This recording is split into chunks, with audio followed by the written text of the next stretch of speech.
नमस्कार, capital talk में आपका स्वागत है। मैं हूं स्वतंत्र जैन। आज हम बात करने जा रहे हैं चीन के आर्थिक संकट पर। एक तरह से चीन में आर्थिक संकट ने दस्तक दे दी ऐसा माना जा रहा है। एवरग्रांडे वहां की एक रियल एस्टेट कंपनी है, उसके भाव 80% तक गिर चुके हैं और माना एक संकेत ऐसे दे रहे हैं विश्लेषक की चीन की जो मजबूत इकोनॉमी अभी तक मानी जा रही थी उसकी क्या हवा निकलने की शुरुआत है। एक तरह से लेहमन ब्रदर्स क्राइसिस से भी इसकी तुलना की जा रही है।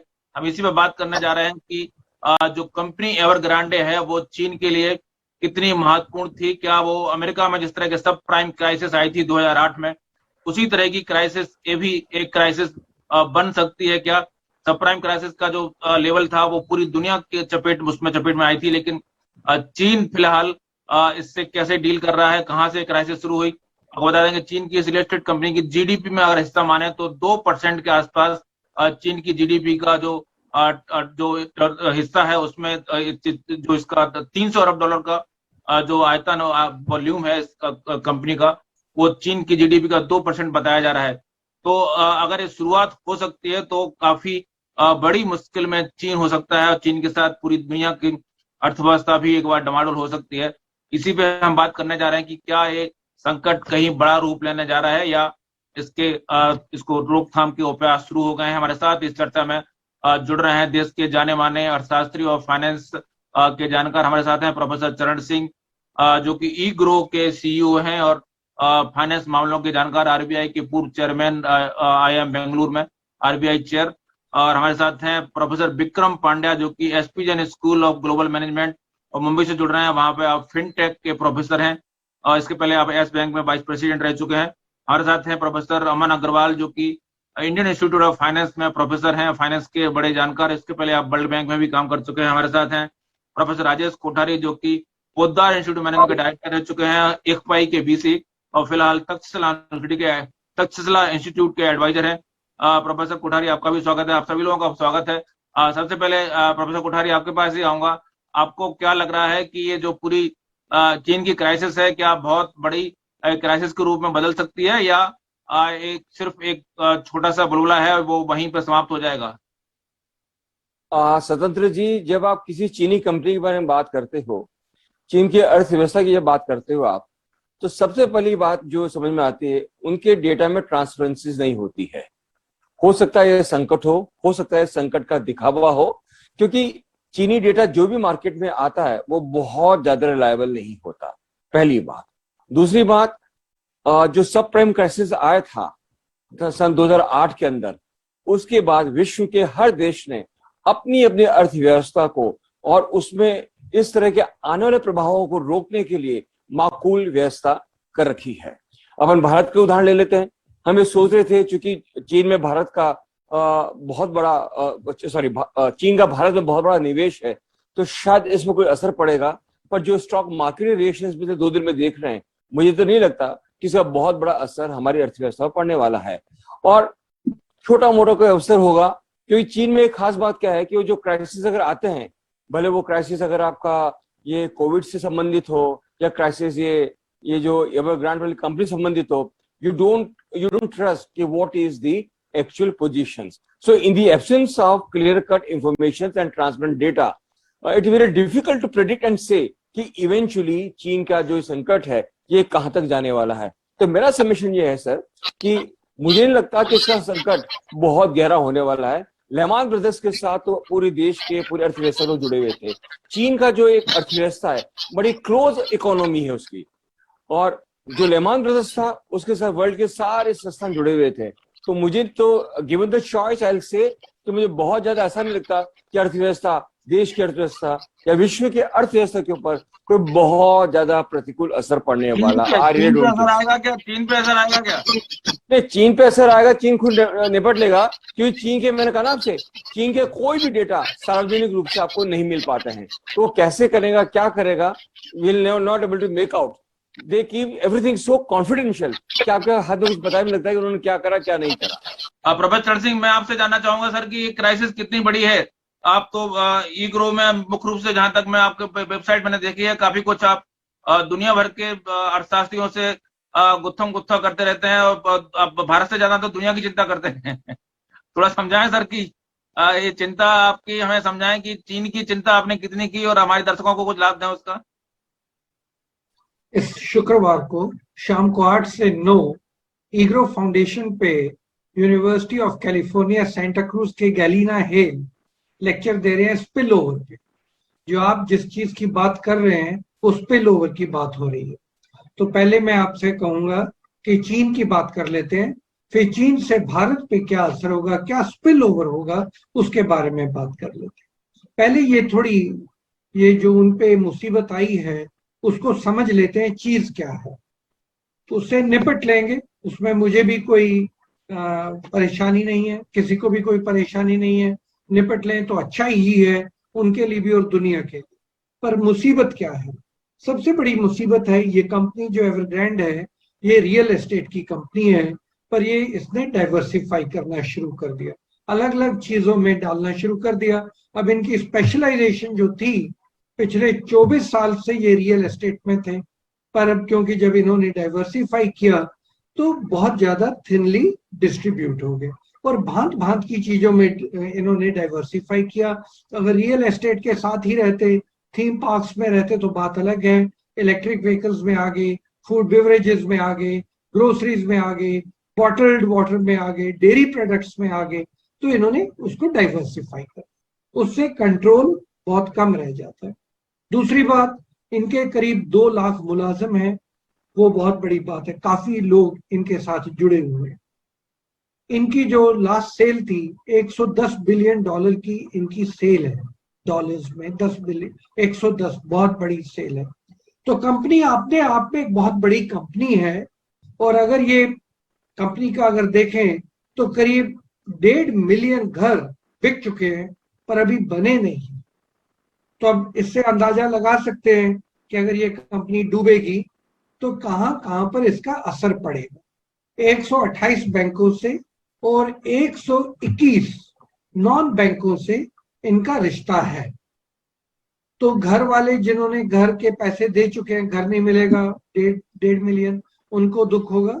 ये जो 128 बैंक है इनके ऊपर फर्क पड़ेगा। अगर ये सर्विसिंग ना कर पाए अपने 300 बिलियन डॉलर का जो इनके सिर के ऊपर मंडरा रहा है, तो बैंकों पे असर पड़ेगा और उससे काफी ज्यादा फैलाव होगा ये सारी चीज का। तो चाइना क्या करेगा, कोई शक नहीं है। मैं तो वॉशिंगटन में नौकरी करता था और वहां पर मैं जब वहां पर 2009 से 12 था तो लोगों को मिला जो कह रहे थे पिछले 10 साल से हम कह रहे हैं कि चाइना अभी डूबने वाला है, अभी डूबने वाला है, पर चाइना हमेशा उभर के बाहर आ जाता है। क्योंकि जैसे अभी अभी प्रोफेसर कोठारी ने बताया, बहुत सीक्रेटिव लोग हैं, ज्यादा बात तो बाहर आती नहीं है, पर जितनी थोड़ी सी बात आती है उससे अंदाजा लगाया जा सकता है। तो चाइना इसको बचाएगा, मुझे भी पूरा विश्वास है। लेमन ब्रदर के हालात नहीं बनेंगे, क्योंकि लेमन ब्रदर से हर एक को एक बात सीख गया कि टू बिग टू फेल होती है कई कंपनियां, बहुत बड़ी कंपनियां होती हैं। अगर वो फेल कर जाए तो जैसे नाव डूबती है तो अपने साथ कितना ज्यादा अंदर पानी खींच लेती है, तो वैसे उसको डूबना नहीं चाहिए। तो वो तो चाइना उसको बचाएगा। पर उससे इंडिया पे क्या असर पड़ेगा? इंडिया पे जो असर पड़ेगा, एक तो अगर चाइना की इकोनॉमी ऐसे डगमगाती है तो क्योंकि हमारा उनके साथ नाता है इंपोर्ट एक्सपोर्ट का, हम काफी चीजें वहां से इंपोर्ट भी करते हैं। उनकी जब कंस्ट्रक्शन की एक्टिविटी चल रही होती है, ये रियल एस्टेट कंपनी है बेसिकली, जब उनकी कंस्ट्रक्शन की एक्टिविटी चल रही होती है तो काफी ज्यादा स्टील, सीमेंट, इन सारी चीजों पर मेटल्स का प्रयोग होता है। तो अगर वहां पर वो ठप हो गया तो हमारे देश में नहीं, दुनिया भर में उसका असर पड़ेगा। अब जो स्पिल ओवर्स होते हैं, तो एक आज की स्टडी नहीं है, पहले की स्टडी थी, जब चाइना डूबता है या चाइना में ग्रोथ का असर पड़ता है या चाइना की ग्रोथ 1% से गिरती है, तो जो कंट्रीज उसके नेबरहुड में है उनकी भी ग्रोथ पे 1% के करीब असर पड़ जाता है। अब इंडिया में इसके अलावा क्या फर्क पड़ सकता है? मेरी राय में 2 चीजें बहुत अहम हैं। एक तो स्टॉक मार्केट ने संकेत किया कि हम लोग डरने वाले नहीं हैं, हम अपने आप में एक मजबूत इकोनॉमी है। ठीक है, चाइना में मुसीबत आ रही है, पर हमें चाइना के साथ जोड़ के ना देखा जाए। कल थोड़ी प्रॉब्लम आई, आज तो पूरा रिकवर कर लिया स्टॉक मार्केट ने। एक अंदाजा तो वहां से लगाया जा सकता है। दूसरा, कोविड के बाद चाइना के बारे में पूरी दुनिया में एक बात फैल गई थी कि किस प्रकार के ये लोग हैं। उससे काफी कंपनियों ने चाइना से निकले नहीं, पर वियतनाम में, एस्टोनिया में, बांग्लादेश में आके उन्होंने थोड़ा अपना काम शुरू कर दिया। मैं उस टाइम भी कह रहा था कि भारत को अभी पिच करना चाहिए, कहना चाहिए कि भारत इतना बड़ा देश है, नॉर्थ ईस्ट हमारा पूरा खाली पड़ा है, जो जो चाइना आपको देता है हम वो सब देंगे। जो 9,60,000 कंपनियां चाइना में हैं, पिछले 30 साल में वहां गई हैं, हम उन कंपनियों में से कुछ ले सकते हैं। हमारे यहाँ पे ट्रेड एसोसिएशन 100 साल से पुरानी है, उनको हम लगा सकते हैं इस काम में कि खींच के लाओ। दूतावास है हमारे देश के, उनको कहा जा सकता है कि उन कंपनियों को यहाँ पे खींच के लाओ। तो आखिरली बात जो मैं कहनी चाहूंगा, भारत को इससे फायदा हो सकता है, एफडीआई में बढ़ोतरी हो सकती है, दुनिया में ये बात हो सकती है कि देखो चाइना डगमगा रहा है, चाइना में ये स्टैंडर्ड्स अगर ये उसको बचाएंगे भी तो तब भी नाम खराब होगा कि देखो ये लोग ट्रांसपेरेंट नहीं है, एक कंपनी को बचाया, अच्छी बात है बचाया है, पर लोगों के मन में दुनिया में शक पैदा हो जाएगा, उससे देश को, हमारे देश को फायदा होना चाहिए। जी प्रोफेसर अमन, प्रोफेसर चरण सिंह ये कह रहे हैं कि कंपनी ने डाइवर्सिफाई किया, और मैं पढ़ रहा था कि डाइवर्सिफाई करने के क्रम में इसने बहुत सारा लोन उठाया, और लोन मतलब सारा मामला वो फाइनेंस का था, और आप फाइनेंस के जो मास्टर हैं, तो मैं चाहूंगा कि आप उसके क्राइसिस पर एक बार एक नजर डालें कि कहां से फाइनेंस में कहां गड़बड़ हो गई इसके, और इसके स्पिल ओवर किस तरह का होगा। क्या स्पिल ओवर में चाइना एक बड़े संकट में डूब सकता है, या फिर चाइना में है हिम्मत की संभाल लेगा वो? देखिए, जैसे बाकी लोगों ने कहा, चरण ने भी कहा और उन्होंने भी कहा, ये चीज दो तो चीजें निकल के आई ये हैं कि एक तो डेटा पे हम विश्वास नहीं कर सकते हैं, जो काफी सारी इंटरनेशनल एजेंसीज ने कहा है। चाहे पर डेटा पे विश्वास करें ना करें, पर हमें ये चीज जरूर पता है कि चाइना की जो अर्थव्यवस्था है हिंदुस्तान के बराबर में सबसे स्ट्रांग रही है, और काफी हद तक बहुत स्ट्रांग ग्रोथ पिछले 30 सालों में चाइना ने देखी है, जो किसी भी देश ने विश्व में अभी तक नहीं देखी है। पहली चीज। दूसरी चीज जो देखने की बात मैंने पहले भी आपके प्रोग्राम पे कहा है कि चाइना में जो कंपनीज हैं, चाहे वो दिखाई देने में प्राइवेट कंपनीज हो या फॉरेन कंपनीज हो, या ऐसा लगे कि जो है कोई प्राइवेट इंडिपेंडेंट टाइकून बना रहा है, ऐसा कुछ भी नहीं है। काफी लोगों ने इस पे किया है रिसर्च, और देखा गया है कि ज्यादातर कंपनी या तो डिफेंस वहां की ओन करती है, या फिर गवर्नमेंट ओन करती है, या फिर वहां के पॉलिटिकल लीडरशिप ओन करती है। तो जो होल्डिंग्स हैं, कितनी भी बड़ी कंपनी हो, उनकी होल्डिंग्स डायरेक्टली गवर्नमेंट और डिफेंस के साथ होती है। जो छोटी मोटी कंपनियां हैं, जो एमएसएमईज को जिसे हम कहते हैं हिंदुस्तान में, उस टाइप की कुछ लेवल तक कंपनियां इंडिपेंडेंट होती हैं जो प्राइवेटली डेवलप होती हैं। बाकी सारी कंपनियां, चाहे वो अलीबाबा जैसी हो, चाहे वो कोई और कंपनी हो, फाइनेंसिंग कंपनी हो, चाहे वो ये जो कंपनी की हम बात कर रहे हैं ये कंपनी, ये ज्यादातर government supported, government own companies होती हैं। इनडायरेक्ट होल्डिंग इनकी गवर्नमेंट की और डिफेंस की इनमें रहती है। तो चाइना चाहे अभी ये कहे कि हम कुछ नहीं करना चाहते हैं, हम इसको मार्केट मैकेनिज्म पे छोड़ना चाहते हैं, वो हमें देखने को मिलेगा कि आगे जाके डायरेक्टली या इनडायरेक्टली इस कंपनी को सपोर्ट किया जाएगा। जैसे चरण ने भी बताया, 2 लाख एम्प्लॉयज कम नहीं होते हैं। साथ ही जो इतने बिलियन डॉलर्स का इन्होंने स्टॉक, जिसे हम कहते हैं stock in future progress, not even stock in hold. Normally पहले जब रियल एस्टेट में काम होता था, आज से 20-25 साल पहले, तो पहले चीज बनाई जाती थी और फिर उसको बेचा जाता था। आजकल पिछले 15 साल से हिंदुस्तान में भी और बाहर भी जो चीज बनी नहीं है, सिर्फ हवाई कागजों के बेसिस के ऊपर, और हवाई चीजें बना बना के कैसे बनेगी, कैसी चीज निकल के आएगी, उसके बेसिस पे वर्चुअल फॉर्म के अंदर उसको बेच दिया जाता है। तो इस तरीके से हमने ऑलरेडी रियल एस्टेट में पिछले 10-12 साल में देखा किस तरीके से मेजर डिफैकल आया, और ये हमें दिखाई दे रहा है कि चाइना में भी अब निकल के आ रहा है, क्योंकि वहां पे होल्डिंग ज्यादातर गवर्नमेंट बेस्ड रहती है। तो इसलिए इतना डरने की बात चाइना की अर्थव्यवस्था के लिए नहीं है। दूसरी बात, जो सबसे बड़ी प्रॉब्लम है वो है हांगकांग और चाइना की, बिकॉज इस रियल एस्टेट कंपनी का मेजर इन्वेस्टमेंट चाहे डाइवर्सिफाइड भी हो, वो हांगकांग के अंदर है, और वो हांगकांग के थ्रू ज्यादातर जो बड़े देश हैं, चाहे जापान हो, अमेरिका हो, यूके हो, जो इतनी बड़ी बड़ी मार्केट्स जो जैसे लंदन स्टॉक एक्सचेंज है, न्यूयॉर्क स्टॉक एक्सचेंज है, निकी है, इस टाइप के एक्सचेंजेस में उनका इंटरेक्शन रहता है, बिकॉज जब ये हांगकांग के थ्रू जाते हैं तो वहां पे इंटरप्ले रहता है, जिसे स्पिल ओवर इफेक्ट भी हमें देखने को मिल सकता है आगे जाके। पर जहां हिंदुस्तान की बात आती है, हिंदुस्तान का कोई भी ऐसा डायरेक्ट लिंकेज चाइना के साथ नहीं है, एक्सेप्ट कि हम एक्सपोर्ट इंपोर्ट में उनके ऊपर काफी डिपेंडेंट है। और हिंदुस्तान के काफी सारे जो बड़े कंपनीज हैं उन्होंने अपना जो है इंपोर्ट उनसे कर रहे हैं, पर इसमें कहीं पे भी इंपोर्ट के ऊपर जो है लगाम या प्रॉब्लम नहीं आ रही है, क्योंकि जो कंपनी फेल हो रही है वो real estate, major stake holding उसकी रियल एस्टेट में, ठीक है उसने इन्वेस्ट कर रखा है, बट मेजर स्टेक होल्डिंग से रियल एस्टेट में, जिसमें हिंदुस्तान की कंपनियों का लेना देना नहीं है। जरूर स्टील की कंपनियों का हमें देखने को मिला, जिसका 8 से 10% स्टॉक भी फॉल करते हुए दिखाई दिया। वो इसलिए है कि स्टील जो है मेजरली जो है एक्सपोर्ट भी जो होता है उसमें एक शेयर इस कंपनी का भी था जिसको जा रहा था। और तो उसके अंदर स्टील के अंदर हो सकता है सीमेंट में भी जो रियल एस्टेट बनाने के लिए काम आती हैं चीजें, उसमें हो सकता है थोड़ा बहुत हमें देखने को मिले ऊपर नीचे होता हुआ दिखाई दे।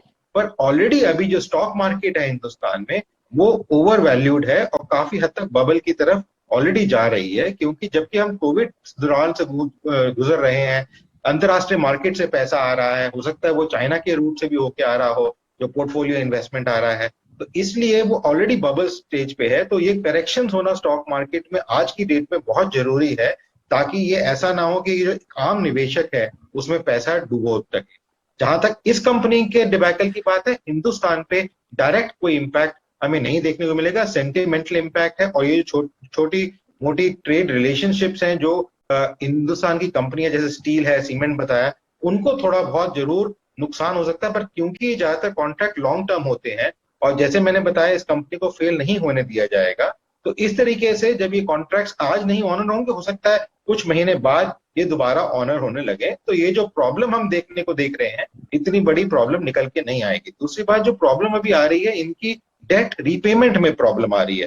कंपनी के स्ट्रक्चर में या कंपनी में कोई ऐसा क्रिमिनल या लीगल फ्लॉ नहीं देखने को मिला है, इनकी पेमेंट में आ रही है। और हम सब जानते हैं कि पिछले 2 साल से कोरोना ने जो हर एक देश की बैकबोन को बुरी तरीके से हानि पहुंचाई है, कंपनियों की बैकबोन्स को हानि पहुंचाई है, रेवेन्यूज को हानि पहुंचाई है। तो ये जो इंटरेस्ट पेमेंट डिबैकल्स हैं, ये कोई बहुत बड़ी चीज नहीं है, ये संभाले जा सकते हैं। अब ये है कि ये कंपनी अपना स्तर नीचे करके, अपनी वैल्यूएशन को नीचे करके इनको संभालती है, या फिर सरकार या अंतरराष्ट्रीय किसी एजेंसी से या हेज फंड से पैसा लेके संभालती है, किस तरीके से संभालती है, पर ये समझ जाएगी मेरे विचार में। इतनी बड़ी कोई हमें ना दुनिया में लीमन ब्रदर्स जैसी सिचुएशन देखने को मिलेगी, ना हिंदुस्तान। जी प्रोफेसर विक्रम, आप अपने छात्रों को क्या पढ़ाएंगे कि ये जो क्राइसिस हुआ है खड़ा, ये संभाल पाएगा क्या चीन अपने आप को, और संभाल पाएगा तो किस कीमत पर? मतलब चीन की ग्रोथ कम से कम गिरेगी क्या? ग्रोथ गिरने की आशंका है क्या? आप देखते हो तो नेक्स्ट 3 महीने में $850 मिलियन का जो है प्रिंसिपल रीपेमेंट है, और ये थर्सडे को जो है $84 मिलियन का इंटरेस्ट पेमेंट ड्यू है, और ओवरऑल जो है अभी नेक्स्ट वीक के अंदर ड्यू है $129 मिलियन का पेमेंट। अभी इसके मुताबिक आप जब देखते हो तो $1 बिलियन का जो पेमेंट ड्यू है, वो आप शॉर्ट टर्म में देख लीजिए कि इतना ये जो करना है वो किस तरह से हो पाएगा, अगर ये पहली चीज है। तो अगर आप देखते हो ये टू बिग टू फेल है कि नहीं है, वो एक क्वेश्चन अलग है। पर यहाँ पे जिस तरह से हम लोग देखना चाहते हैं वो ये है कि गवर्नमेंट क्या सोचेगी। गवर्नमेंट कम्युनिस्ट है, गवर्नमेंट लेट से आप देखते हो तो यहाँ पे गवर्नमेंट बेल आउट डायरेक्टली तो करना नहीं चाहेगी, तो गवर्नमेंट जो है इनडायरेक्टली, जैसे ये लोग ने बताया अभी तक कि यहाँ पे जो भी बड़ी कंपनियां होती है वहां पे गवर्नमेंट इनडायरेक्टली इन्वॉल्व होती है, डायरेक्टली तो नहीं होती इन्वॉल्व। तो वहां पे अभी जैसे से बात बाहर आई है कि कंट्री गार्डन करके एक है जो सबसे बड़ी रियल एस्टेट कंपनी है, वो वहां से उन्होंने स्टेटमेंट निकाला है कि हम लोग देख सकते हैं कि हम लोग उसके एसेट बाई कर सकते हैं एवरग्रांड के, और उसके बेसिस पे हम लोग देख सकते हैं। तो ये अभी जो बाहर आई है बात, उसके मुताबिक आप देखोगे तो ये इस तरह से सुलझा सकते हैं लोग कि आपका जो पेमेंट ड्यू है ये सब है वो आप सुलझाओगे। आपका $300 बिलियन है, वो अभी का सवाल में नहीं है, तो वो पहले आप किस तरह से रिजोल्व कर सकते हो वो एक देखना है। अभी दूसरी चीज ये है इसके अंदर कि अभी आप कोई भी रियल एस्टेट कंपनी देखते हो जो मेजर कंपनी है रियल एस्टेट है, तो वहां पे इकोनॉमी पे क्या इम्पेक्ट आता है, बिकॉज कंस्ट्रक्शन जो इंडस्ट्री है, सेक्टर है, वो सबसे ज्यादा इकोनॉमी में मिला घुला सेक्टर है, सबसे ज्यादा एम्प्लॉयमेंट भी जनरेट करता है, इनडायरेक्टली जो मनी मल्टीप्लायर बोलते हैं उसके इफेक्ट के मुताबिक जो रॉ मटेरियल का पूरा वैल्यू चेन है उसको जो लगता है, उसके बाद में जो लोग एक दूसरे कंट्री से इंपोर्ट एक्सपोर्ट जो भी होते रहता है वो उसके मुताबिक, प्लस उसके अंदर आप देखते हो जो लोकल इकोनॉमी के अंदर जो जिस तरह से मनी मूव होता है, आप ब्लैक व्हाइट जो भी ले लो, वो सब एंगल से रियल एस्टेट जो है एक बहुत ही क्रिटिकल होता है। और वो एंगल से भी यहाँ पे मुझे लग नहीं रहा है कि उसको ऐसे ही फेल होने देंगे, बिकॉज यहाँ पे जो हम लोग बोलते हैं इंटर रिलेशन होता है, कोरिलेशन होता है, वो बहुत ही ज्यादा होता है दूसरे सब फर्म के साथ में, तो यहाँ पे उसको वो तो फेल तो होने नहीं देंगे। दूसरी बात यह है कि इंडिया पे पॉजिटिव इम्पैक्ट होगा, फेल तो नहीं होने देंगे, लेकिन इकोनॉमी की ग्रोथ पे झटका लगेगा क्या? स्लो होगा थोड़ा, बट ज्यादा झटका नहीं लगेगा। मैं वही बता रहा हूँ ना, उसको फेल नहीं हो, फेल होने देते तो ज्यादा असर होता, मैं वही आपको बताना चाहता था कि अच्छा। फेल होने देते तो ज्यादा असर होता था, बट यहाँ पे उसका इतना ज्यादा असर नहीं होगा क्योंकि फेल नहीं होने देंगे, ये मुझे लग रहा है। और दूसरा चीज ये है कि यहाँ पे आप जब देखते हो इंडिया के लिए पॉजिटिव है, आप देखते हो रिसेंटली ग्लोबली आप देखते हो तो चाइना +1 पॉलिसी बोलते हैं जिसको, चाइना +1 मतलब आप अभी चाइना के ऊपर ही पूरा दारोमदार नहीं रख सकते, ये सबको पता चल गया है। तो आपका जो वैल्यू चेन पे झटका लगता है उसको आप रोकना चाहते हो, उसको थोड़ा कुशन देना चाहते हो, उसके एंगल से आप चाइना +1 पॉलिसी जो सब बोलते हैं उसको से बढ़ावा मिलने वाला है। तो उसके वजह से ये होगा कि चाइना ना तो डेटा ट्रस्ट कर सकते हो, ना तो आप गवर्नमेंट की पॉलिसी को ट्रस्ट कर सकते हो। आपने देखा है एजुकेशन सेक्टर में क्या हुआ वहां पे, तो वो एंगल को देखते हुए सब लोगों को पता चल गया है कि आप चाइना को अकेले आप देख नहीं सकते। चाइना +1 पॉलिसी सब लोग ने अप्लाई करना चालू कर दिया, वो तेज होगी। और दूसरी चीज ये है, समझाएं +1 मतलब चाइना +1 मतलब अकेला चाइना के ऊपर ही अपना ना तो मैन्युफैक्चरिंग रहेगा ना तो सर्विस डिपेंडेंट रहेगा, चाइना के साथ और भी आप करोगे क्योंकि चाइना में चीप लेबर मिलता है, अच्छा टेक्नोलॉजी जो भी है, फिर भी आप एक बैकअप रखोगे। वो एक चाइना +1 बोलते हैं पॉलिसी, चाइना +1 पॉलिसी जिसको बिजनेस एंगल से बोलते हैं, तो वो उसको बढ़ावा मिलेगा। दूसरी चीज ये है इसके अंदर कि जब आप ओवरऑल देखते हो चाइना के अंदर भी या तो इंडिया के अंदर भी, यहाँ पे पॉजिटिव क्या है, तो इंडिया के अंदर लोग बोलते हैं चलो एटलीस्ट जो भी है यहाँ पे चाइना से लेबर तो इक्वली आप देख लो है चीप, लेकिन साथ में आपको यहाँ पे थोड़ा बहुत स्टेबिलिटी मिल रहा है।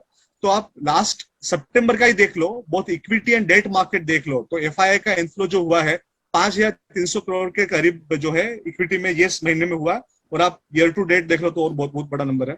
प्लस आप देख लो डेट के अंदर भी देख लो 2,255 करोड़ के करीब ये हुआ है इंक्लूजन। तो यहाँ पे आप जब देखते हो जिस तरह से डेटा, तो इंडिया के लिए पॉजिटिव ही है ये सब, और ओवरऑल नेट इफेक्ट जो है पॉजिटिव होगा। ऑफकोर्स आपको अगर वो फेल होता है तो इम्पैक्ट आएगा ही आएगा, आप ग्लोबल इकोनॉमी के साथ जुड़े हुए हैं तो इफेक्ट तो आना ही है, पर वो फेल मुझे नहीं लग रहा होगा। जिस तरह बाकी सबका भी व्यू यही है, तो मुझे भी लग नहीं रहा है ये फेल होने वाला है, और इंडिया के अंदर तो नेट इम्पैक्ट पॉजिटिव ही होने वाला है। तो ये मेरा टेक। लेकिन गवर्नमेंट का जो नीति है, जैसे गवर्नमेंट इन दिनों पूंजी जिसको कहते हैं कि कॉमन प्रॉस्पेरिटी पे काम कर रही है चाइना की गवर्नमेंट, तो उसकी नीतियों के कारण वो पूंजीवादी एंटी पूंजीवादी रुख अपनाए हुए है, उसकी वजह से उसका संबंध इस क्राइसिस का उससे भी कुछ संबंध है कि उन्होंने जो है ना जिस तरह के उनके फंड रोके हैं या उनके उनको एक तरह से काफी कुछ टैक्सेस लगाए जा रहे हैं, उसका कुछ संबंध है क्या इसका? नहीं, उसके साथ आप सोच सकते हो कि भाई डायरेक्ट संबंध तो नहीं है, ये तो मतलब जो हुआ था पहले हुआ था और उसका भी इम्पैक्ट आ रहा है, और डायरेक्ट संबंध अभी तो तुरंत नहीं है। पर आप देखोगे तो उसके वजह से इसका रिजोल्यूशन पे संबंध है। मैंने बताया वैसे गवर्नमेंट डायरेक्टली आके कुछ सपोर्ट नहीं करेगी, ना तो बैंक को बोलेगी आप कुछ बेल आउट कर लो। गवर्नमेंट फर्स्ट ऑफ ऑल अभी लिक्विडिटी बढ़ा रही है, वो तो बाहर दिख ही रहा है मार्केट के अंदर, क्यों गवर्नमेंट उसका जो चाइनीज गवर्नमेंट है वो लिक्विडिटी बढ़ा रही है ताकि वो क्रेडिट क्रंच ना हो जाए मार्केट के अंदर। और दूसरा ये मैंने बताया वैसे, ये कंट्री गार्डन जैसी कंपनी को इनडायरेक्टली बोलेगी कि आप कुछ हेल्प कर लो, और वहां पे वो एंगल से आप इसको थोड़ा सुलझा लोगे। ये मतलब जब गीला है तब भी आप उसको सुखा लो करके जो बोलते हैं वैसा कुछ कर लोगे आप। आज प्रोफेसर चरण सिंह, लेकिन ये क्या टू बिग टू फेल है क्या चाइना के लिए? चाइना इसको फेल नहीं होने देगा, टू बिग टू फेल। बिल्कुल, इसका जो रिपरकशंस होते हैं, अगर सच्ची में 128 बैंक और 131 non banking finance companies, 2 lakh मुलाजिम, इन पे असर पड़े, और 1.5 मिलियन लोग जिन्होंने घर खरीद रखे हैं, पेमेंट कर रखी है, पर घर का भी पोजेशन नहीं लिया है, तो आप उससे अंदाजा लगा लीजिए कि ये बहुत बड़ी कंपनी। इसके अलावा इनके 1300 प्रोजेक्ट चल रहे हैं, 1300 प्रोजेक्ट, वो सब रुक जाएंगे। और इनका जो रिश्ता है काफी ज्यादा कंट्रीज के साथ है इस कंपनी का, तो इसलिए ये काफी सिरदर्द हो सकती है, क्योंकि 1300 प्रोजेक्ट जब चल रहे हैं इस कंपनी के, अलग अलग जगह पे चल रहे हैं, तो इसका टू बिग टू फेल तो है ही है। पर मुझे लग रहा है, और मैं पूरा सहमत हूँ बाकी सबके साथ, जो चाइना की पुरानी स्ट्रैटेजी है, क्योंकि बहुत कंट्रोल्ड है, इसको फेल होने नहीं दें, बेल आउट करेंगे।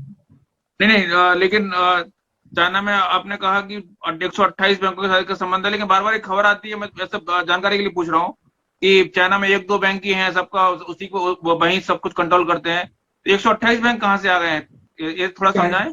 हाँ ना, चाइना में जो बड़े बैंक हैं वो 128 नहीं है। जैसे आप देखिए, हमारा देश देख लीजिए, 4 बड़े बैंक हैं, पर हमारे पास प्राइवेट बैंक भी हैं, फॉरेन बैंक भी हैं, पब्लिक सेक्टर बैंक भी हैं, फिर मेजर अर्बन कोऑपरेटिव बैंक्स भी हैं। तो इस तरीके चाइना के 4 तो मेजर बैंक्स हैं, पर इसके अलावा काफी बैंक तो सभी प्राइवेट हैं या गवर्नमेंट ओन्ड है? मिक्स्ड है, कुछ प्राइवेट है, कुछ जिस तरीके जो बड़े 4 बैंक हैं उनके साथ जुड़े हुए। जी, तो फिलहाल चर्चा में वक्त है ब्रेक का, ब्रेक वाले लौटेंगे तो बात करेंगे कि चाइना में क्या इस तरह की और भी कंपनियां हैं, क्या और भी इस तरह के आगे क्राइसिस आने वाले हैं, ये शुरुआत भर है या इस पे यहीं पे विराम लगने वाला है, और भारत इसके लिए क्या सबक है, क्या भारत में भी इस तरह की कुछ कंपनियां हैं जिसमें इस तरह की क्राइसिस कोविड के बाद से, क्योंकि एनपीए के संकट बढ़ रहा है, तो उसके तरह की कुछ भारत में भी इस तरह की कुछ क्राइसिस हो सकती है क्या, इस पर बात करेंगे। कहीं मत जाइए, लौटते हैं छोटे से ब्रेक के बाद।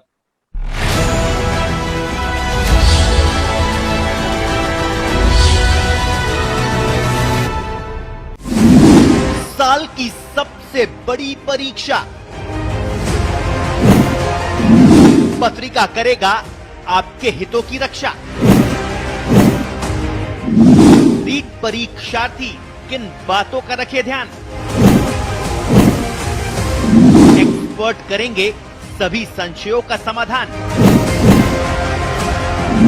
नीट परीक्षा पर महाकवरेज,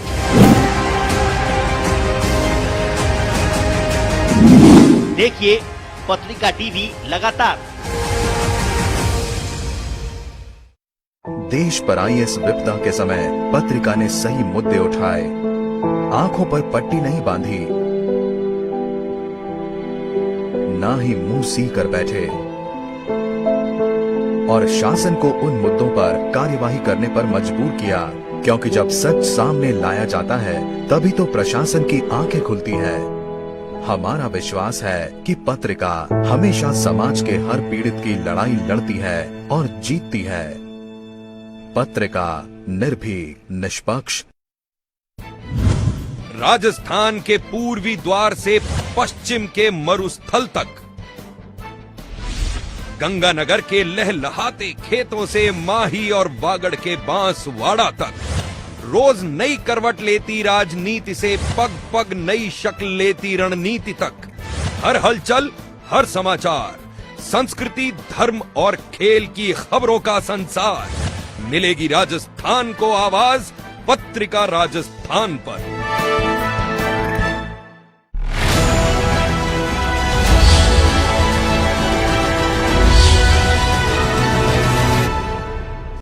ब्रेक के बाद आपका स्वागत है। हम बात कर रहे थे कि भारत में क्या इस तरह की कंपनियां मौजूद हैं, और चाइना में भी क्या इस तरह की और भी अभी कंपनियां हैं जिसमें, क्योंकि डाटा उनके पास, जैसा कि बार बार बात कर रही है, डाटा उनका हमारे पास बहुत अच्छा होता नहीं है, सीक्रेसी है।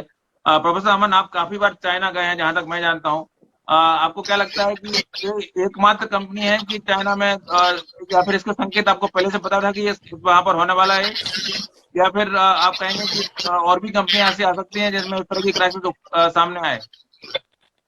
देखिए जी, पहले तो ऐसे कोई खबर हमें नहीं नजर आ रही थी, क्योंकि चाइना में ब्रिक्स बैंक भी है, उसके बाद जो उन्होंने one belt one road initiative लिया है उसमें भी काफी खर्चा किया है, और काफी वो सीनियरेज मनी करके प्रिंट करके खर्चा करती है।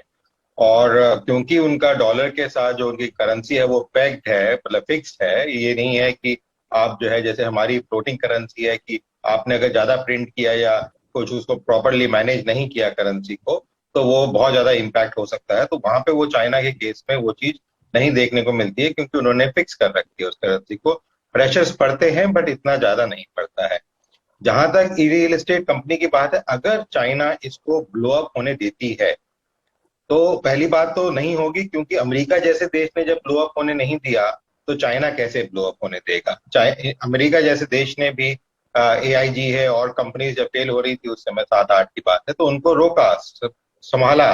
बैंक्स में भी प्रॉब्लम आ रही थी, उसको भी देखा गया। तो ये जब अमेरिका जैसे कैपिटलिस्ट देश ने अगर उनको संभाला है तो ये नहीं होने देगी। पर अगर ये हम लेके चलें कि 1% चांस है कि चाइना नहीं सपोर्ट करे और ये बस्ट हो जाए, अगर ये बस्ट हो गई तो लीमन ब्रदर्स की तरह सुनामी लेके आएगी चाइना में, हांगकांग में, और जो मेजर मार्केट्स रियल एस्टेट के लिए फेमस हैं, जैसे यूके, अमेरिका, उसके बाद UAE, सऊदी अरेबिया के जो कुछ कंट्रीज हैं जहां पे काफी हद तक रियल एस्टेट डेवलप हुई हैं, ये जो कुछ कंट्रीज हैं ये बहुत मेजर लपेटे में आने की उम्मीद है। इंडिया के अंदर भी कुछ रियल एस्टेट कंपनीज जो हो सकता है इससे इनडायरेक्टली या डायरेक्टली लिंक हो, उनके अंदर भी इम्पैक्ट देखने को मिल सकता है। पर जैसे मैंने आपको बताया कि ये 1% के करीब चांस लेके चल सकते हैं, पर ऐसा होगा नहीं, क्योंकि जो स्टेक है, जैसे चरण जी ने भी कहा, जो मेजर स्टेक है वो इतना ज्यादा है कि कोई भी इस समय जो देश है इतना बड़ा, वो उसको डूबने नहीं देगा। और जैसे मैंने बताया, चाइना के लिए हांगकांग एक बहुत बड़ा मार्केट है, और हांगकांग जो मार्केट है उसका जो इंटरलिंकेज बहुत ज्यादातर मेजर स्टॉक एक्सचेंज जो कंट्रीज के साथ है, वो नहीं चाहेंगे कि किसी तरीके से भी हांगकांग फेल करे, बिकॉज हांगकांग में मेजर रियल एस्टेट टाइकून्स बैठे हुए हैं जो वर्ल्ड ओवर इन्वेस्ट करते हैं, चाहे वो मकाओ हो, चाहे वो ऑस्ट्रेलिया हो, चाहे वो जापान हो, और वो हिंदुस्तान में भी इन्वेस्ट करते हैं। तो इसलिए कोई भी इस समय नहीं चाहेगा कि किसी भी तरीके से ये जो कंपनी है ये फेलियर की तरफ जाए। अब जो बात आती है वो ये है कि जो चाइना की बात कर रहे थे कि डेटा, देखिए चाइना का डेटा हमें सबको पता है कितना ओपेक है, कितना क्लियर है। ये चीज निकल के आई है, ये नहीं भी निकल के आती अगर ये इंटरनेशनल लिंक नहीं होता और कोई इंटरनेशनल जर्नलिस्ट इस चीज को नहीं छापता। अगर ये अंदर ही रहता तो हो सकता अंदर ही दब जाता वहां पे, पर क्योंकि अब ये निकल के आ गया है तो चाइना को फेस सेविंग भी करनी है और कंपनी सेविंग भी करनी है, क्योंकि उनके यहाँ करीबन 300 कंपनीज हैं जो इंटरनेशनल लेवल की कंपनीज हैं, जो अलग अलग क्षेत्रों में वहां पे स्थापित है, जो उनमें से कुछ रियल एस्टेट में भी हैं। और अगर ये इस टाइप का डिबैकल होगा और चाइना नहीं कंट्रोल करेगा, तो उनको पता है कि काफी सारी कंपनीज जो वहां पे स्थित है और उनको जो ये हीट बियर करनी पड़ेगी, तो वो हो सकता है निकलने के चांसेस हो, जिसमें वो हिंदुस्तान में आए नहीं आए वो अलग चीज है, बट वो प्रॉब्लम हो सकती है। तो इसलिए इस समय चाइना किसी भी तरीके से सपोर्ट नहीं कर सकता। प्रोफेसर अहमद, दो चीजें हो रही हैं इन दोनों। एक तो चाइना का बाइकआउट इंटरनेशनली हो रहा है, काफी कंपनियों का चाइना को अमेरिका ने ब्लॉक किया है, यूरोप ने ब्लॉक किया है। और दूसरी बात, चाइना में जो कॉमन प्रॉस्पेरिटी का अभियान चल रहा है, तो उसके अंतर्गत कंपनियों को जो सुविधाएं मिल रही थी, जो फ्रीलांस मिल रहे थे, टैक्सेस कम थे, उनको बढ़ाया जा रहा है। तो उसके कारण आपको लगता है कि एक तरह की कंपनियां और भी आएंगी चाइना के सामने, जब उनको बाजार में मार्केट मिलेगा नहीं, चाइना में सपोर्ट नहीं मिलेगा, तो इस तरह के और भी क्राइसिस आपको लगता है कि हो सकते हैं क्या? नहीं जी, पहली बात तो एक चीज समझनी जरूरी है, जितनी भी ऑटोक्रेटिक कंट्रीज होती हैं, चाहे वो चाइना हो चाहे वो अफ्रीका हो, बिजनेसमैन उनको बहुत प्यार करते हैं, उनको चाहते हैं। क्यों चाहते हैं? वन मैन प्लीजिंग कंट्रीज होती हैं ये, मतलब एक को खुश किया, आपका धंधा चल गया, आपकी प्रॉफिटेबिलिटी चल गई।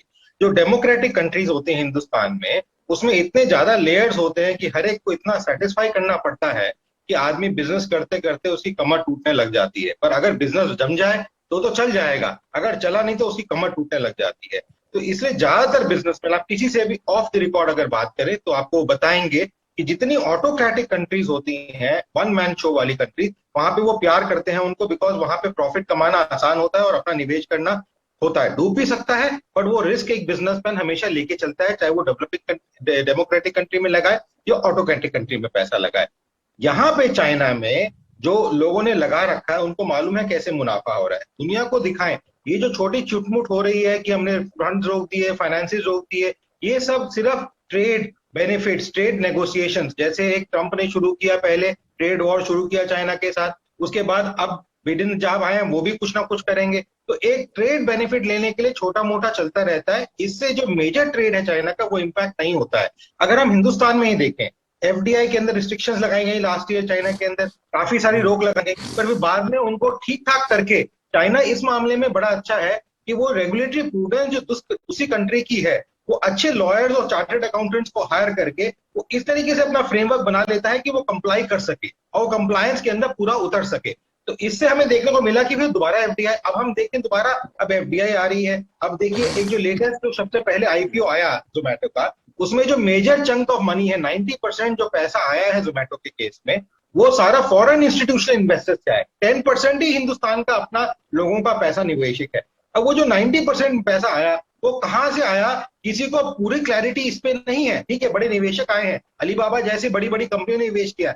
अब वो कौन सी मॉरिशस से है, कौन सी हांगकांग से है, कौन सी जर्मनी से है, या कौन सी कहां से है, इसके ऊपर कोई क्लैरिटी नहीं है। और वो पैसा हांगकांग के थ्रू रूट होके या मॉरिशस के थ्रू रूट है, चाइना का है, ये भी क्लैरिटी नहीं है। तो इसलिए ये कहना कि जो है एकदम से छोटी मोटी चीजें हुई हैं, इससे कोई नाराजगी बैठी है चाइना में और देशों के बीच में, विचार में मेरे विचार गलत है। क्योंकि चाइना ने एक और कंसिस्टेंट पॉलिसी पिछले 30 सालों से लगा रखी है, वो ये है कि वो पिछले 30 सालों से माइंस और माइनिंग इक्विपमेंट, जो माइंस होती हैं, कोल और मिनरल्स हैं, उनकी माइंस को खरीद रहा है वर्ल्ड ओवर, उनको ऑक्युपाई कर रहा है। तो एक माइनिंग जो होता है ये बहुत इंपॉर्टेंट कंपोनेंट होता है मेजर देशों के लिए, चाहे वो ऑस्ट्रेलिया जैसा देश हो, चाहे कोई और देश हो। इसलिए उनका जो इंटरलॉक स्टेक है वो इतना ज्यादा है कि छोटा मोटा दिखाने के लिए एडजस्टमेंट चलती रहती हैं, बातचीत चलती रहती है, पर मेजर डिफरेंसेस किसी भी कंट्री में हमें ऐसे देखने को नहीं मिल रहे हैं। चाहे हम इंडिया चाइना हमारी बॉर्डर वॉर होती है, पर फिर भी ट्रेड हमारा चल रहा है, काफी हद तक चलता जा रहा है, कोई हमारी ट्रेड के ऊपर इंपैक्ट नहीं आ रहा है। तो इसलिए इन जो डिस्टर्बेंसेस जो आपने बात करी, उनका कोई मेरा मेजर इंपैक्ट किसी भी देश में चाइना के प्रति नहीं आएगा, बिकॉज वो पिछले 20 सालों में major export hub for all products and services बन चुका है। और सारे देश उस पर किसी ना किसी तरीके से, बड़े बड़े जो उद्योगपति हैं, किसी ना किसी तरीके से उस मार्केट पे डिपेंडेंट है अपने माल को या सप्लाईज को या पार्ट माल को उठाने के लिए। तो इसलिए वो बिल्कुल भी छोड़ने को तैयार नहीं है। और स्पेशली आज के टाइम पे जब कॉम्पिटिटिवनेस सबसे ज्यादा है, एक चीज जो सबसे कम दाम पे मिल सकती है वो सिर्फ चाइना में ही प्रोड्यूस करके मिल सकती है, बिकॉज वहां पे लेबर लॉस नहीं है, लेबर लॉस की बड़ी धज्जियां उड़ती हैं, जो जेल के अंदर लोग होते हैं उनसे काम कराया जाता है, बिना पैसों के काम कराया जाता है। इसके ऊपर काफी सारे डिस्कशंस यूएन पे, यूएस के न्यूज़पेपर्स में आए हुए हैं पिछले 10-15 सालों में। तो क्योंकि वो डिस्पैरिटी होती है, इसलिए वो जो फंक्शन है, जो बेनिफिट मिल रहा है, वो इस समय कोई छोड़ना नहीं चाहता, बिकॉज मार्केट्स बहुत वीक है, प्रॉफिट मार्जिन बहुत कम है, कॉस्ट बहुत ज्यादा हो गई है, चाहे वो फ्यूल की वजह से हो, चाहे और फैक्टर्स की वजह से हो। इसलिए मेरे विचार में कोई और डिस्ट्रप्शन इस चीज को चाइना के प्रति डिस्टर्ब नहीं कर सकती है आज। जी प्रोफेसर कोठारी, प्रोफेसर अमन कह रहे हैं कि चाइना इतना महत्वपूर्ण है, सारी दुनिया उस पर इतनी निर्भर हो गई है कि चाइना को हम कुछ भी कर लें, चाइना इस तरह की क्राइसिस से प्रभावित होने वाला नहीं है। सबसे बड़ा मुद्दा यही है कि चाइना इतना बड़ा हो गया है, इतना महत्वपूर्ण हो गया है, दुनिया की फैक्ट्री है कि कुछ भी कर लीजिए, उससे छोटी मोटी क्राइसिस है उसके लिए। सहमत हैं क्या आप इससे? नहीं, मैं थोड़ा सा अलग राय रखता हूं। मैं इनफैक्ट ये बात सही है कि China is supply induced nation है वो, यानी वर्ल्ड में जितनी चीज सप्लाई हो रही है वो चाइना से आ रही है। पर हिंदुस्तान में एक जो मूवमेंट चल रहा है आत्मनिर्भर का, मुझे लगता है कि वो दिन दूर नहीं है कि जो हम चाइनीज प्रोडक्ट के ऊपर डिपेंडेंस धीरे धीरे कम होने लगेगी। आप ये देखिएगा, वो ऑटोमोबाइल का सेक्टर हो, वो हमारे सीमेंट का सेक्टर हो, या और भी सेक्टर जो उभर के आए हैं हिंदुस्तान के अंदर पिछले कुछ समय के अंदर, उसमें चाइनीज का इन्वेस्टमेंट उतना नहीं है जितना होना चाहिए। दूसरी बात, जब एक पेट्रोलियम की बात आती है, एक नेशनल इंटरेस्ट की बात आती है, तो वह ट्रेड के जो पैरामीटर्स हैं वो उतने मायने नहीं रखते हैं। वो जापान के हम उदाहरण ले सकते हैं, वो हम और दूसरे कंट्री के उदाहरण ले सकते हैं कि मुझे जो लग रहा है कि एक जो नया मूवमेंट शुरू हुआ हिंदुस्तान के अंदर आत्मनिर्भर भारत का, उसका असर आपको आने वाले दिनों में मिलेगा। और बिकॉज ऑफ दैट चाइना हमारे लिए उतना इंपॉर्टेंट नहीं होगा, क्योंकि हिंदुस्तान की इकोनॉमी अपना इतनी बड़ी इकोनॉमी है, इतना बड़ा मार्केट हमारी इकोनॉमी है, बल्कि चाइना होगी हिंदुस्तान में आने की, हिंदुस्तान को गरज नहीं होगी चाइना में जाने की। मैं आपको ये बहुत क्लियरली बता रहा हूँ, इसलिए नहीं कि झंडा ले खड़ा हूं मैं, पर मेरी फीलिंग ये कहती है कि जो चाइनीज माल जो बनता है उसकी क्वालिटी भी सबको मालूम है आपको। सो आई पर्सनली फील कि हो सकता है चाइना बहुत बड़ा हो, पर हिंदुस्तान पर उसका बहुत ज्यादा असर आने वाला नहीं है। हमें भी मालूम है कि हमें कहाँ रोकना है और हमें कहाँ उसको ढील देनी है। रही बात एफडीआई की, आज आपकी फीलिंग है, फीलिंग के आधार क्या है आपका? फिलिंग का आधा तजुर्बा, अच्छा, तजुर्बा, facts, figures। मेरा मतलब है कोई तथ्य, कोई आपके कोई आंकड़े, कुछ आप आंकड़े देना चाहें तो। सर 40 साल से हम ये तो कर रहे हैं, पर 40 ईयर्स अगर हमको स्टडी करके बता रहे हैं तो आप ओपिनियन जनरेट करते हैं। दूसरी बात मैं आपको और जो कहना चाह रहा हूं, जैसे अमन जी ने एफडीआई की बात करी है, मेरा यह मानना है कि आज की तारीख में हिंदुस्तान का मार्केट दुनिया का सबसे लुक्रेटिव मार्केट है। जी प्रोफेसर पांड्या, आपको भी लगता है कि भारत बहुत निर्भर है अभी भी चाइना पे, दुनिया भी निर्भर है, आपको लगता है कि चाइना अमेरिका को सुपरसीड करेगा, या ये एक अलग सवाल है, लेकिन पता इतना निर्भर हो चुके हैं हम चाइना पे, पूरी दुनिया की इस तरह की समस्याएं, उस पर कोई हल नहीं, मतलब कोई उस पर प्रभाव नहीं पड़ेगा उसके ऊपर। मैं बेसिकली आपको सिंपल ये बताऊंगा, आपको नंबर्स के साथ बताता हूँ। तो चलो, तो आप देखते हो अगर ओवरऑल अभी 2017 का जो नंबर्स है, हार्वर्ड बिजनेस रिव्यू ने जो लिखा था, उसके मुताबिक आप देखोगे तो वर्ल्ड के अंदर $5 ट्रिलियन जो है ओवरऑल, वो चाइना के साथ डेट रिलेशनशिप है, और उसको डेट टैप आपका आप देखते हो ट्रैप एक बना दिया है, और डिप्लोमेसी भी उसका ही वो एक हिस्सा है। तो जो जिस तरह से उसने पूरा 6% ऑफ वर्ल्ड जीडीपी जो है वो टाइम पे किया था, तो ओवरऑल आप देखते हो तो डिपेंडेंसी इनडायरेक्टली तो है ही। बट अगर आप इस तरह से देखते हो कि वो 6% का सच में बहुत बड़ी चीज है, या वो इस तरह से जाएगी कि आप पूरा दारोमदार उसके ऊपर चला जाएगा, तो वहां पे दो चीज समझने लायक चीज है। पहली बात तो यह है कि यूएस ये होने नहीं देगा, क्योंकि अगर वो हो गया तो फिर यूएस का पावर लूज हो जाएगा पूरा, तो वो नहीं होने देगा यूएस। और उसके वजह से आप जब ये देखते हो, इवन चाइनीज सीबीडीसी देख लो, या उसका आप स्वैप लाइन्स देख लो, जो आप चाइनीज बैंक्स ने स्वैप लाइन्स दिए हुए हैं, उसका पूरा का पूरा जो इमर्जिंग इकोनॉमीज जो है, जब भी इश्यूज आए हैं, तो अर्जेंटीना देख लो या 2-3 और कंट्रीज देख लो, जब भी वहां डिस्ट्रेस हुआ है, वो लोग स्वैप लाइन पे जाते हैं और वहां पे आप उसको यूज करते हैं। तो इकोनॉमीज जो है वो पूरा डिपेंडेंट हो जाते हैं कभी कभी। तो जो 15-20 इमर्जिंग कंट्रीज जो है, जैसे इंक्लूडिंग पाकिस्तान और अफ्रीकन कंट्रीज देख लो, श्रीलंका भी आप देख लो, वहां पे इश्यूज आ सकते हैं जहां पे वो लोग डिपेंडेंट ज्यादा से ज्यादा हो रहे हैं, और वहां पे इनडायरेक्टली उसको पपेट के माफिक उसको बाद में चाइना चला सकता है। वो एक डर है, उसके लिए ही आप देखते हो डिफेंस के एंगल से देख लो या सब एंगल से देख लो, भारत है वो बहुत ही ज्यादा देखता है ये सब चीज, और उसको गौर करके देखता है कि क्या कर सकते हैं। तो वो चीज अलग चीज हो जाता है। उसके अंदर आपका पूरा का पूरा डिप्लोमेसी जो है वो वॉर के अलावा भी आप फाइनेंशियल डिप्लोमेसी जिसको बोल सकते हैं, उस तरह से वहां जा रहा है वो। तो वो एंगल से जब तक उसका ग्रोथ बहुत अच्छा था तब तक वो वहां जा रहा था। अभी 2017 के बाद का आप सिनेरियो देखें, उसका ग्रोथ स्लो हो रहा है। तो चाइना भी जो है वो अभी अलग तरीके से वो देख रहा है, वो कैपिटलिज्म को थोड़ा बढ़ावा कम दे रहा है इनडायरेक्टली, और वहां पे वो अभी थोड़ा प्रोटेक्टिव बनना चाहता है। कि आप अभी भी देख सकते हो जिस तरह से चाइनीज गवर्नमेंट ने जो भी स्टेप उठाए हैं अलग अलग बिजनेस के साथ में, तो वहां पे थोड़ा जो रुख है उसका बदला हुआ है। अभी इकोनॉमिक्स ऐसी चीज है जहां पे ये पूरा अर्थशास्त्र आप देखोगे तो सब चीज जुड़ी हुई है एक दूसरे के साथ। अभी वो जुड़ी हुई के अंदर जिस तरह से हम लोग बोलते हैं कि उसका कोरिलेशन क्या है और किस तरह से वो इम्पैक्ट आएगा, कास्केडिंग इम्पैक्ट, किसको भी आज के दिन में पता क्यों नहीं है। क्योंकि जो आप बोलते हो रिपोर्टिंग बोलते हैं, रिपोर्टिंग के वजह से आप जान सकते हो रिस्क क्या है। वो रिस्क आप बता के फिर आप फ्यूचर के अंदर प्रेडिक्ट कर सकते हो, कुछ मॉडल बना सकते हो।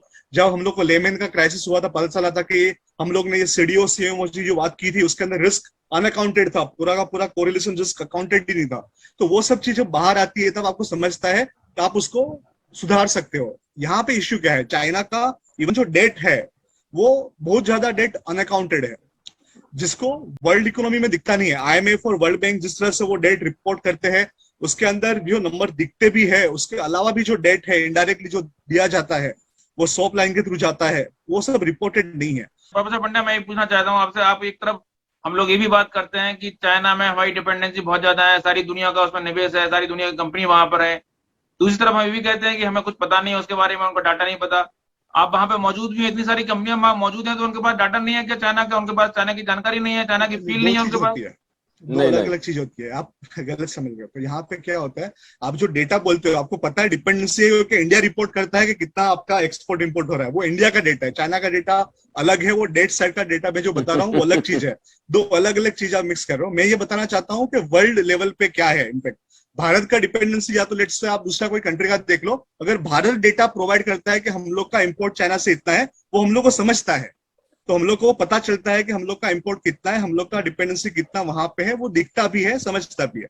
अभी आप उल्टा जब देखते हो कितना डेट ये स्वैप लाइन के थ्रू गया, ये सब रिपोर्ट नहीं होता है, तो हम लोग को नहीं पता चलता है कि कौन से कंट्री ने क्या किया है उसके साथ में, अनऑफिशियली या ऑफिशियली भी आप देखते हो, तो वो समझता नहीं है किसको। जी, तो वो एंगल से प्रोफेसर चरण सिंह जी, चाइना के बारे में हमेशा जब भी बात करते हैं काफी कुछ रहस्यमय दुनिया बन जाती है, अभी भी ऐसी रहस्यमय दुनिया बन रही है। मैं चूंकि आप जिस तरह से बात करते हैं, आपका पूरा बात करने का तरीका रहस्यों से पर्दा उठाने का होता है, मैं चाहता हूं आप इस रहस्य से पर्दा उठाएं कि चाइना से दुनिया जुड़ी हुई है, अगर पूरी दुनिया का निवेश है, सारी दुनिया की कंपनियां वहां मौजूद हैं, बड़े बड़े सबके अपने स्टोर खुले हुए हैं वहां पे, एप्पल से लेकर भारत की कंपनियां वहां पर मौजूद हैं, तो हमें पता क्यों नहीं है उनके बारे में, कि उनका डाटा क्यों नहीं हमारे पास है? पहली बात, ये लाइन, स्वैप लाइन जो होती है, सिंपल लाइन ऑफ क्रेडिट होता है। जब कभी भी कोई देश थोड़ी मुश्किल में आता है तो दोस्तों मित्रों से जैसे हम कह रखते हैं ना कि यार हो सकता है मुझे तुम्हारे से 1 लाख रुपया लेना पड़ जाए परसों या चौथ, थोड़ा रेडी रहना। तो लाइन ऑफ क्रेडिट जो होती है सेंट्रल बैंक और सेंट्रल बैंकों के साथ लगा के रखता है, तो अगर मुसीबत आ जाए तो उससे जाके बात करके वो पैसा ले आता है। हर देश लाइन ऑफ क्रेडिट लेके रखता है, उसको बेसिकली स्वैप लाइन कहते हैं। उसमें कोई ज्यादा रहस्य रोज कुछ नहीं है, सादी सी एक अरेंजमेंट है जो आपके बैंक के साथ ओवरड्राफ्ट फैसिलिटी होगी, वैसी फैसिलिटी एक लाइन ऑफ क्रेडिट होती है। जहां तक चाइना का इस एवरग्रांड का सवाल है, ये करीब 7-8 महीने से थोड़ा अंदाजा लग रहा था कि थोड़ी कहीं हलचल हो रही है, एकदम सिर के ऊपर आके गिरा नहीं है। तो हुआ भी कैसे, चाइना ही की अथॉरिटीज ने कहा यहाँ पे रियल एस्टेट के भाव बढ़ रहे हैं, तो थोड़ा इसको स्टडी करें कि हो क्या रहा है। तो उन्होंने, चाइना ने कुछ लिमिट्स क्रेडिट की, जिसको डेबिट आप डेट कह सकते हैं, उसके ऊपर थोड़ा स्टडी करना शुरू किया। किन किन पे स्टडी करना शुरू किया, कुछ जो सिस्टमिकली इंपॉर्टेंट कंपनीज हैं, उसमें एवरग्रांड भी एक कंपनी है, उनके ऊपर स्टडी करना शुरू किया। जब स्टडी किया तो उनको पता चला कि हमारे यहाँ पे कुछ कंपनियां ऐसी हैं जिन्होंने बहुत ज्यादा डेट ले रखा है और ये हम सब के लिए थोड़ा खतरनाक हो सकता है। तो उसके अंदर एवरग्रांड भी आ गई। तो उन्होंने 3 यार्डस्टिक बनाए हुए थे, तो लायबिलिटी टू एसेट रेशियो वगैरह तीन उनके यार्डस्टिक थे। एवरग्रीन ने तीनों के तीनों पार कर दिए, ठीक है। तो इसलिए एवरग्रीन का नाम, अगर वो तीनों के तीनों पार ना करती, एवरग्रांड का अगर ये तीनों के तीनों पार ना करती तो हमारे तक ये बात आनी नहीं थी, अंदर ही अंदर उन्होंने आपस में संभाल लेनी। तो ये तो बात हुई, कब से हमें पता चला या कब से डर लगा। अभी आपका जो अभी का प्रश्न है, उसमें एक बात तो आप ध्यान से सुन लीजिए और आपके दर्शकों को भी फायदा होगा। हम लोग, भारत के लोग 1.3 बिलियन हैं, हमारी टोटल जीडीपी उत्पाद पूरे साल में $2.5 ट्रिलियन का होता है। चाइना की जनसंख्या हमारे से मिलती जुलती है, उनका टोटल उत्पादन एक वर्ष में $14 ट्रिलियन होता है। इसका मतलब हमसे 5 से 6 गुना ज्यादा। अमेरिका, जो दुनिया में सबसे अमीर देश माना जाता है, उसका टोटल उत्पादन एक साल में $21 ट्रिलियन होता है। अभी जब मैं कहता हूं $2.5 ट्रिलियन की आय के साथ कि मैं 10% से आगे बढ़ रहा हूं, और जब चाइना कहता है मैं 7% के दर से बढ़ रहा हूं, चाइना मेरे से ज्यादा बढ़ रहा होता है। पर चाइना अनाड़ी नहीं है। जैसे हमारी सभ्यता 5000 साल पुरानी है, चाइना की भी सभ्यता बहुत पुरानी है, पर हमारे पे लोगों ने आके राज किया। 700-800 साल बाहर से घूमते फिरते आए, हमारे पे राज कर गए। चाइना ने अपने नाक पे एक मक्खी बैठने नहीं दी है। तो चाइना से संभल के रहना पड़ेगा, नीति से चाइना को देखना पड़ेगा। चाइना अमेरिका को उस तरीके के सबक सिखा रहा है जो दुनिया में कभी सोचे नहीं थे। विश्व बैंक, वर्ल्ड बैंक, जहां पे अमन जी काम करके आए हैं, वो वॉशिंगटन में है, पर चाइना ने 2 ऐसे विश्व बैंक बना के अपनी गोद में रखे हुए हैं। और लैटिन अमेरिका, अफ्रीकन कंट्रीज और एशियन कंट्रीज को उनमें से खाना खिलाता है, सबमरीन्स भी बनाता है और अपने आसपास उसने पूरा रसूख बना दिया है। 22 देश के साथ चाइना के अंदरूनी पैक्ट है, जहां से तेल आ रहा है, खनिज पदार्थ आ रहे हैं। तो चाइना अपने आप में एक टीम की तरह ऊपर जाता है, अकेला ऊपर नहीं जा रहा है। तो पूरा आसपास की जो इकोनॉमी है, अगर चाइना को कुछ होता है उन इकोनॉमीज पे फर्क पड़ता है। अगर चाइना आगे बढ़ता है वो इकोनॉमीज आगे बढ़ती है। तो ये बात मन में बिठा लीजिए कि चाइना अपने आप में कॉन्टिनेंट साइज है, पर चाइना ने अपने साथ जो 21-22 देशों के साथ ट्रेड पैक्ट्स कर रखे हैं, वो डबल कॉन्टिनेंट बन के आगे बढ़ता है। तो इसलिए चाइना, जब आप चाइना का नाम लेते हैं तो ये मन में याद रखिए कि अमेरिका उसको पिछाड़ने की कोशिश करेगा। पिछले 30 साल से पछाड़ने की कोशिश कर रहा है, पर अमेरिका उसको पछाड़ नहीं पाया है। चाइना बढ़ता बढ़ता बढ़ता आज जापान को पीछे छोड़ गया है, यूरोप के कई देशों को छोड़ गया है, और उन देशों में अभी जापान पोर्ट्स खरीद रहा है। इसलिए चाइना को आप कम मत समझिए। अब बात यह है कि चाइना के अंदर 9,60,000 कंपनियां काम कर रही हैं विदेश की। तो चाइना क्या छुपा के बैठा है हमसे? जो ये कंपनियों का व्यापार है, कंपनियों की सेल्स है, ये तो चल ही रही है। ये तो कंपनियों की एनुअल रिपोर्ट में भी आ जाती है, सप्लाई चेन की पूरी खबर आ जाती है। पर जो बात चाइना नहीं बताता है वो ये है कि वो करेंसी मैनिपुलेट करता है, एक्सचेंज रेट मैनिपुलेट करता है। जो उनकी फिस्कल पॉलिसी है, जो हम लोग डर डर के 3% पर 3% ऑफ जीडीपी से डरते हैं आगे कैसे लेके जाए, तो किसी को पता ही नहीं कि चाइना में क्या हो रहा है। कितना पैसा चाइना कंपनियां को देता है, कितना सपोर्ट करता है, कितनी चीज फ्री देता है, कितनी सब्सिडाइज करता है, वो किसी को पता नहीं। जो दुनिया भर में पब्लिक सेक्टर बोरिंग रिक्वायरमेंट की बात होती है, वो चाइना आपस में, क्योंकि सरकारी है, अंदर ही अंदर बात रह जाती है। जो हमारी मॉनेटरी पॉलिसी हर 2 महीने के बाद गवर्नर अनाउंस करता है, वो बात चाइना नहीं करता है।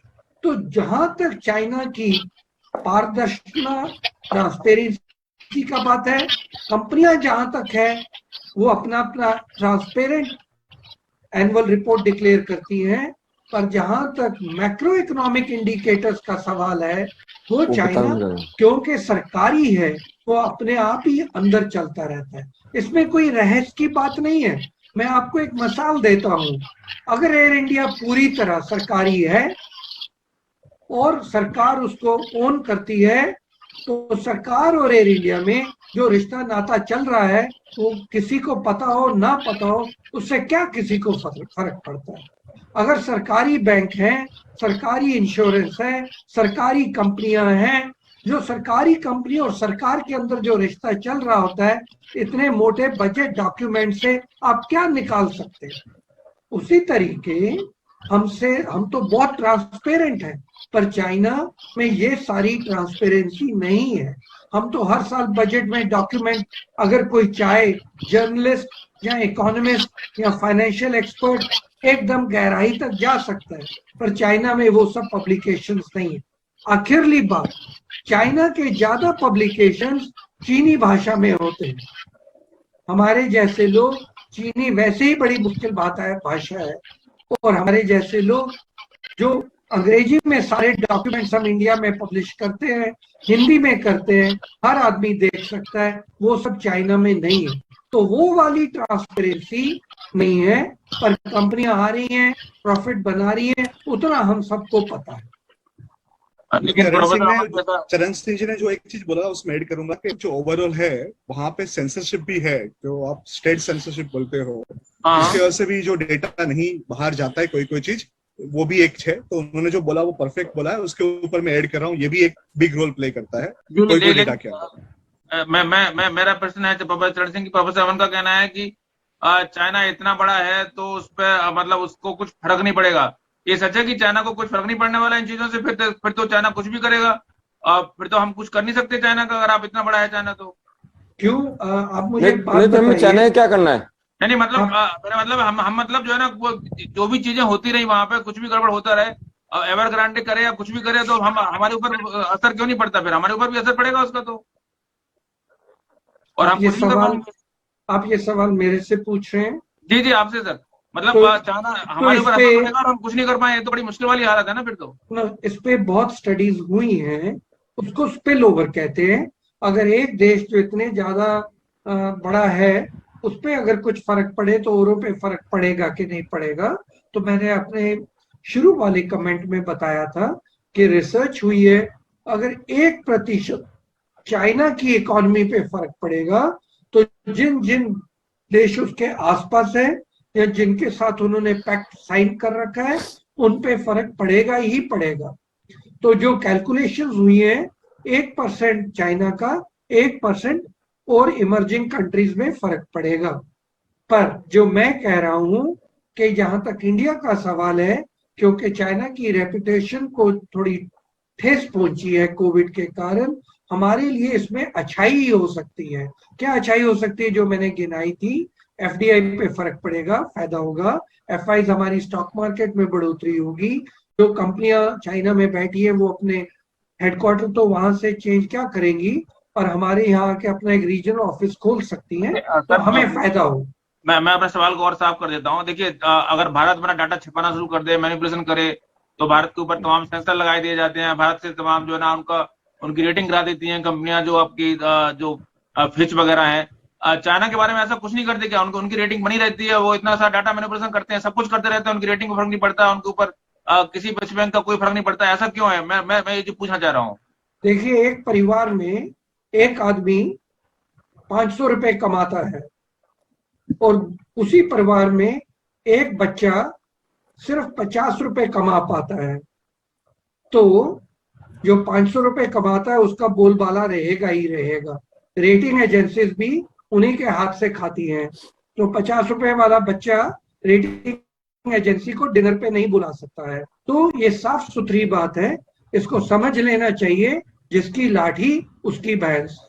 नहीं, वो तो ठीक है, लेकिन ये तो मुश्किल हालात है। अमन जी, आप संक्षेप में बताएं कि अब ऐसे हालात में भारत के सामने क्या रास्ता है? भारत इन चीजों से कैसे निपटेगा? अगर भारत के ऊपर स्पिल ओवर होती है, संक्षेप में, उसके बाद हम खत्म करेंगे। जी, मैं कह रहा हूँ, पहली बात तो भारत एक बहुत सुदृढ़ देश है, बहुत हजारों सालों से चल रहा है, चाइना से भी पुराना देश है, और यहाँ की जो सुविधा है चाइना के मुकाबले में बहुत कुछ चीजों में काफी अच्छी है। पहली चीज, हमारे भारत देश में हर एक चीज फैली हुई है पूरे प्रांतों के अंदर। ऐसा नहीं है कि एक प्रांत में या एक रीजन में, जिसे हम कहते हैं, कोई ग्रोथ हो रही हो, प्रोडक्शन हो रही हो और सब चीजें एक जगह बैठी हुई। हिंदुस्तान पूरी तरह फैला हुआ है, चाहे वो जम्मू ले लें, चाहे वो केरला ले लें, चाहे वो गुजरात ले लें, चाहे वेस्ट बंगाल ले लें, हर एक जगह कुछ ना कुछ प्रोडक्शन सेंटर स्ट्रक्चर्स हैं, इकोनॉमिक स्ट्रक्चर्स हैं, अलग अलग फ्लेवर चीजें बन रही हैं। और ये नहीं एक चीज बन रही, अलग अलग चीज। ये एक बहुत बड़ी चीज है जो चाइना और अमेरिका के पास नहीं है। अमेरिका में भी जो प्रोडक्शन सेंटर ज्यादातर हैं या मार्केट्स हैं वो कॉर्नर्ड हैं। सिमिलरली चाइना में सिर्फ इधर कोस्ट की तरफ, जो हांगकांग और मकाऊ से लगता हुआ कोस्ट जाता है ऊपर, शंघाई बीजिंग की तरफ जो जाता है, वही एरिया मेजरली डेवलप्ड है। जो अंदर का चाइना है वो काफी हद तक रिस्ट्रिक्टेड है। इसीलिए उनके वीजा पॉलिसी भी, अगर आप कभी लें, कोई भी ले, चाहे जर्नलिस्ट हो या नॉन, उसको वो अंदर के वीजा नहीं देते हैं, वो अलाउ बिल्कुल नहीं करते हैं वहां पे जाना देना, बिकॉज वहां पे जो अंतराल्य है इनकम्स के अंदर और जो स्ट्रक्चर्स में बहुत ज्यादा है उस चाइना के विदाउट जो वहां पे है। पहली चीज। दूसरी चीज, जो हमारी करेंसी है वो फ्लोटिंग है, आज से नहीं है, 1970 से फ्लोटिंग है। और हिंदुस्तान का रुपया बाहर के देशों में, अरेबिक देश में अलग कलर से चल रहा था पहले, अब तो वही चलता है जो यहाँ पे है, पर पहले अलग कलर से चल रहा था। हिंदुस्तान की करेंसी को काफी सारे देश रिजर्व करेंसी, मतलब उसके अंदर वो डिपॉजिट उस करेंसी में डिपॉजिट सकते हैं। सिर्फ ट्रेड पार्टनर्स वाले नहीं, बहुत सारे और भी देश हैं जिन्होंने इसको रिजर्व करेंसी माना है। तो संक्षेप में अगर मैं कहूँ कि चाइना के पास पैसे की धाक हो सकती है, लेकिन भारत के पास भरोसे की साख है, आप कहेंगे सही है क्या? बिल्कुल सही कहा आपने। बिल्कुल। तो फिलहाल चर्चा में इतना ही। चाइना कितना भी पैसे की धाक जमा ले, लेकिन पैसे की धाक बहुत समय तक लोगों को दिल नहीं जीत पाती, और यही शायद चाइना के लिए सबसे बड़ा संकट हो सकता है। अगर चाइना में इस तरह क्राइसिस बार बार होते हैं तो लोगों का भरोसा लगातार टूटता जाएगा, और ये चाइना के लिए संकट की घड़ी हो सकती है। आप सभी लोग चर्चा में बहुत बहुत धन्यवाद। नमस्कार। आप देखते रहिए पत्रकार टीवी। नमस्कार।